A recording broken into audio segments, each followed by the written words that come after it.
The Biche fait flipper.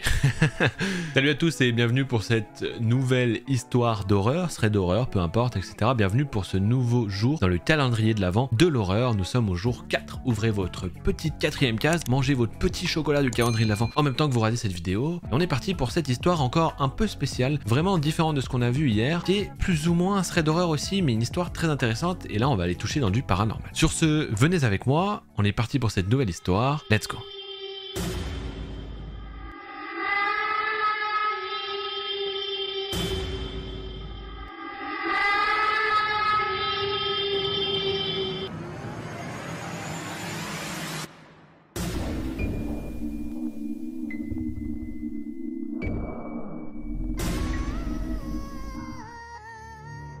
Cette histoire, c'est l'histoire de Valentin. Il commence son histoire en nous disant que un proche de sa famille est décédé et que cette histoire démarre de là. Il veut pas rentrer dans les détails, etc. Mais il y a maintenant 2 ans qu'un proche de sa famille est mort suite à une lutte contre le cancer. Valentin il explique que depuis ce jour-là, vu ce que représentait ce membre de sa famille, il a plus de joie de vivre, plus du tout. C'est-à-dire qu'il a plus de hobby, il n'y a plus rien qui lui fait plaisir, etc. En fait, il dit même qu'il en a plus rien à foutre de sa vie. La seule chose qui compte aujourd'hui, c'est ses parents et c'est la seule raison qui le maintient en vie, on va dire. Il a même plus de passion, plus rien qui lui donne envie. Et il dit que c'est même ça le pire. Il dit même que son histoire, il aimerait l'écrire parce qu'avant il aimait beaucoup écrire, mais même ça, il en a plus envie. Il dit qu'il a beaucoup essayé de travailler sur cette souffrance pour la transformer en quelque chose de positif, sauf que il y arrive pas, tout simplement, et ça fait maintenant 2 ans qu'il n'a pas été heureux de vivre. Pourquoi il nous raconte tout ça? Eh bien parce qu'un jour, il est devant son miroir de sa salle de bain et il est pris d'une colère comme il a jamais été pris, genre la souffrance monte tellement qu'il est tellement en colère que d'un coup, en clignant des yeux, il voit une sorte d'ombre derrière lui, mais il le voit assez bien et c'est quelqu'un qui lui ressemble comme 2 gouttes d'eau. C'est comme s'il y avait un parfait sosie de lui juste à l'arrière, seulement il a les cheveux très noirs, les yeux noirs, etc.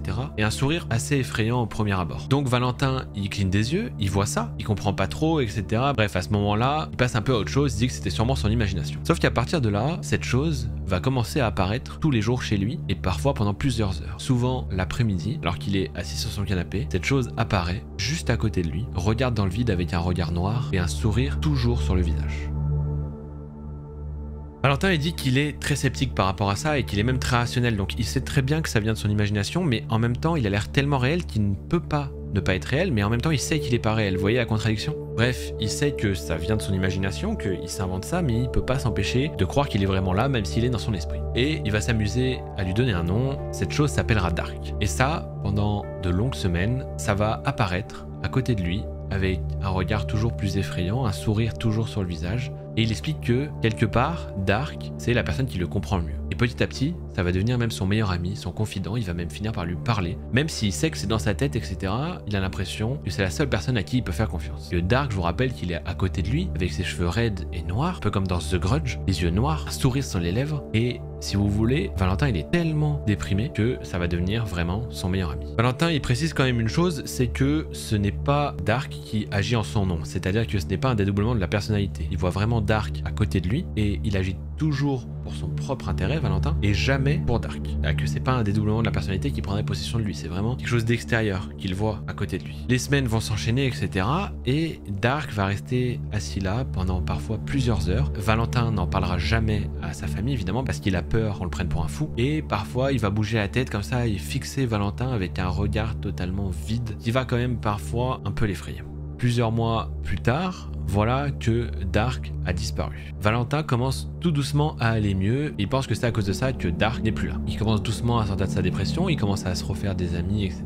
Et ça commence à aller mieux pour lui, et c'est plutôt une bonne chose. Seulement, Dark n'est plus là, et il lui manque quand même. C'est bizarre, mais Dark lui manque. C'est comme s'il avait un manque, mais en même temps, il est un peu indifférent par rapport à ça. Bref, il est partagé entre différentes émotions. Bref, il sait que Dark n'existait sûrement que dans sa tête, mais il a l'impression que ça l'a aidé, et qu'il était peut-être une création pour essayer justement de faire tenir le mental de Valentin. Il dit que son cerveau a potentiellement totalement pété une durite et que cette personne était peut-être là, cette invention était peut-être là pour remplacer du coup le membre de sa famille qui n'était plus là. Il dit que ça l'a potentiellement aidé ou alors peut-être que c'est peut-être ça qui le maintenait vers le fond, il ne le sait pas. En tout cas, cette expérience est très étrange. C'est comme si vous aviez un The Grudge, pour ceux qui ont vu le film, moi je vois, c'est comme ça que je l'imagine en tout cas, à côté de vous, hein, posé sur le canapé à côté de vous, et que ça vous semble normal et que ça devient votre pote. Ouais. En tout cas, c'est vrai que ce genre de souffrance peut faire imaginer plein de choses, etc. Moi aussi, je suis très rationnel par rapport à ça. Donc je sais pas, ça peut être quand même un truc inventé par son cerveau, etc. Mais si ça paraissait autant réel, c'est quand même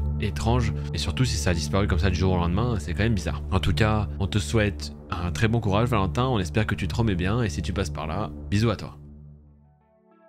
Et sur ce, c'est déjà la fin de ce 4e jour du calendrier de l'Avent de l'horreur. J'espère que ça vous a plu. Explosez-moi les pouces bleus s'il vous plaît et la barre d'abonnement pour me soutenir, c'est gratuit en plus et ça m'aide énormément. Et je vous souhaite une très bonne matinée, nuit, journée, ce que vous voulez et je vous fais un bisou la famille.